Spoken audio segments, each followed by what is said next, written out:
بسم الله الرحمن الرحيم.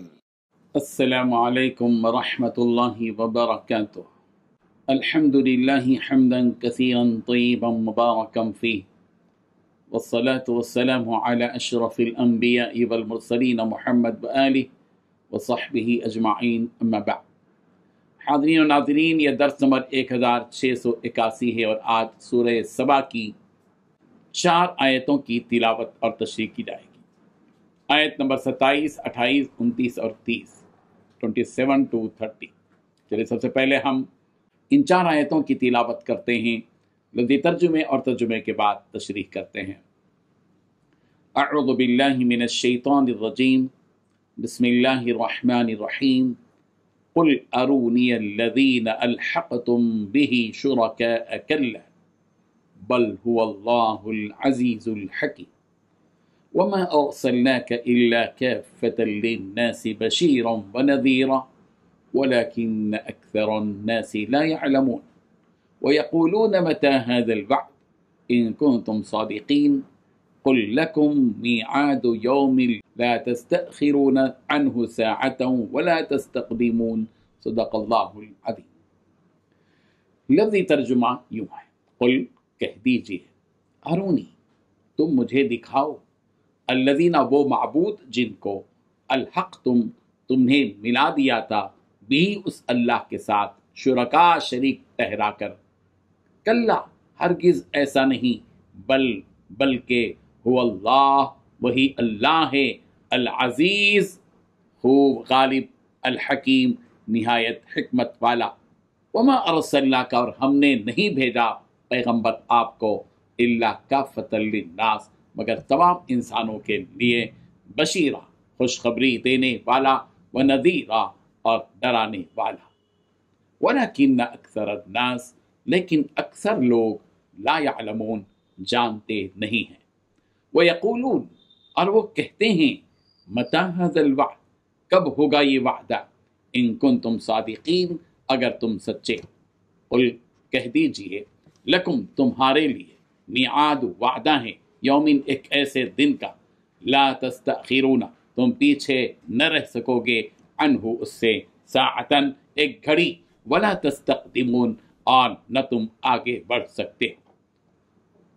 ترجمہ یوں ہے، کہو کہ مجھے وہ لوگ تو دکھاؤ جن کو تم نے شریک الہی بنا کر اس کے ساتھ ملا رکھا ہے، کوئی نہیں بلکہ وہی اکیلا اللہ غالب اور حکمت والا ہے۔ اور اے محمد صلی اللہ علیہ وسلم، ہم نے تم کو تمام لوگوں کے لیے خوشخبری سنانے والا اور ڈرانے والا بنا کر بھیجا ہے، لیکن اکثر لوگ نہیں جانتے، اور کہتے ہیں کہ اگر تم سچ کہتے ہو تو یہ قیامت کا وعدہ کب وقوع میں آئے گا، کہہ دو کہ تم سے ایک دن کا وعدہ ہے جس سے نہ ایک گھڑی پیچھے رہو گے نہ آگے بڑھو گے۔ ان 4 آیتوں میں 7 باتیں بتلائی گئی ہیں۔ پہلی بات، کہو کہ ذرا مجھے دکھاؤ وہ کون ہے جنہیں تم نے شریک بنا کر اللہ سے جوڑ رکھا ہے۔ دوسری بات، ہرگز نہیں، اس کا کوئی شریک نہیں، وہ اللہ ہے جس کا اقتدار بھی کامل ہے، حکمت بھی۔ تیسری بات، اے پیغمبر ہم نے آپ کو سارے ہی انسانوں کے لیے رسول بنا کر بھیجا ہے۔ چوتھی بات، جو خوشخبری بھی سنائے اور خبردار بھی کرے۔ پانچویں بات، لیکن اکثر لوگ سمجھ نہیں رہے ہیں۔ چھٹویں بات، وہ آپ سے کہتے ہیں کہ اگر تم سچے ہو تو یہ قیامت کا وعدہ کب پورا ہوگا۔ ساتویں بات، کہہ دو کہ تمہارے لیے ایک ایسے دن کی میعاد مقرر ہے جس سے تم گھڑی برابر نہ پیچھے ہٹ سکتے ہو اور نہ آگے جا سکتے ہو۔ بزرگان محترم، اس آیت میں بھی اللہ تعالیٰ حضرت محمد مصطفیٰ صلی اللہ علیہ وسلم کی زبانی مشرکین سے یہ سوال کر رہے ہیں کہ ذرا مجھے بتاؤ کہ جن معبودوں کو تم اللہ کے ساتھ جوڑ کر شرک کر رہے ہو، انہوں نے کیا کیا چیزیں پیدا کی ہیں، یا ان کی کوئی اللہ کے ساتھ آسمانوں میں شراکت داری ہے، پارٹنرشپ ہے، کہ قیامت کے دن جب تم آؤ گے تو وہ تمہیں اللہ کے عذاب سے بچا سکیں۔ کیا تمہارے معبودوں کا ایسا کوئی معاملہ ہے؟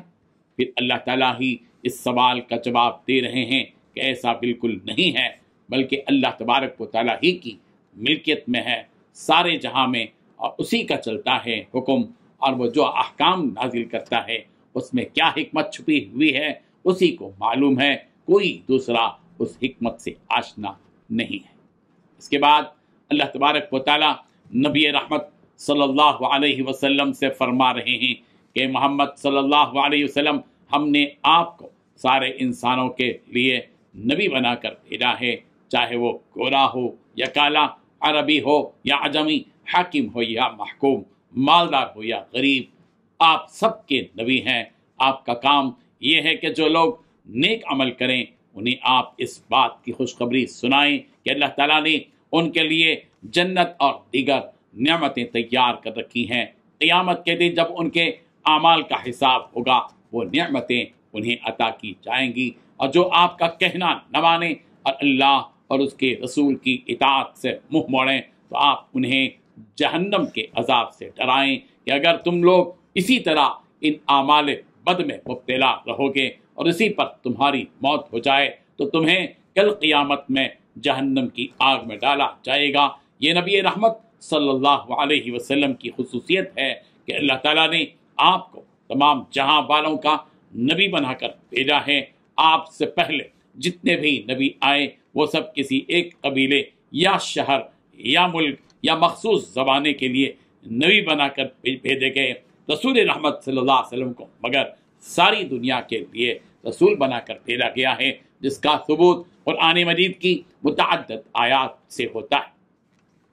سورہ اعراف کی آیت نمبر 158 میں کہا گیا، قل یا ایھا الناس انی رسول اللہ الیکم جمیعا، آپ کہہ دیجئے پیغمبر کے اے لوگو میں تم سب کی طرف اللہ کا بھیجا ہوا پیغمبر۔ سورۃ الانبیاء کی آیت نمبر 107 میں کہا گیا، وما ارسلناک الا رحمۃ للعالمین، اور ہم نے آپ کو اور کسی بات کے واسطے نہیں بھیجا مگر دنیا جہاں کے لوگوں پر مہربانی کرنے کے لیے بھیجا۔ حضرت جابر بن عبداللہ رضی اللہ عنہ سے مروی ہے کہ رسول اللہ صلی اللہ علیہ وسلم نے فرمایا، مجھے ایسی 5 چیزیں عطا کی گئی ہیں جو مجھ سے پہلے انبیاء کو نہیں دی گئی۔ ہر نبی اپنی خاص قوم کی جانب بھیجا جاتا تھا اور میں تمام لوگوں کی طرف نبی بنا کر بھیجا گیا۔ اور مسلم میں مروی ہے کہ میں ہر لال اور کالے کی طرف نبی بنا کر بھیجا گیا۔ سورہ اعراف کی آیت نمبر 158 میں بھی ہے کہ میں تمام لوگوں کی طرف رسول بنا کر بھیجا گیا ہوں۔ اللہ تعالیٰ فرما رہے ہیں کہ اکثر لوگ اس رسالت کے عام ہونے کو نہیں جانتے، اور یہ بھی نہیں جانتے کہ ڈرانے اور خوشخبری دینے کی کیا اہمیت ہے، اور اپنی جہالت اور گمراہی کا خطرہ کیا ہے وہ اس سے بھی ناآشنا ہے۔ مشرکین رسول رحمت صلی اللہ علیہ وسلم سے کہتے تھے کہ آپ کہتے ہیں کہ اللہ اپنے باغیوں کو قیامت کے دن سزا دے گا، اگر آپ اپنی اس بات میں سچے ہیں تو ہمیں بتائیے کہ وہ قیامت کا دن کب آئے گا جس دن ہمیں سزا ہوگی۔ اس کا جواب بھی اللہ تبارک و تعالیٰ نبی رحمت صلی اللہ علیہ وسلم کی زبانی انہیں دے رہے ہیں کہ اتنی بھی جلدی کیا ہے، یستعجل بها الذین لا یؤمنون بها، سورۃ الشورى آیت نمبر 18 کہ قیامت کے دن کی جلدی مچاتے ہیں وہ اس پر ایمان نہیں رکھتے۔ حقیقت بھی یہی ہے کہ جو آخرت پر ایمان نہیں رکھتا وہی اس کی جلدی مچاتا ہے۔ تو سنو، اس وقت کے آنے کا ایک وقت مقرر ہے جسے اللہ تبارک و تعالیٰ کے سوا اور کوئی نہیں جانتا، لیکن ہاں اتنا یاد رکھو کہ جب وہ مقررہ وقت آ جائے گا تب ایک منٹ بھی ادھر ادھر نہیں ہوگا اور وہ سب کو اپنی لپیٹ میں لے لے گا۔ اللہ تبارک و تعالیٰ ان آیات کو سمجھنے کی توفیق عطا فرمائے۔ آمین۔ وآخر دعوانا ان الحمد للہ رب العالمین۔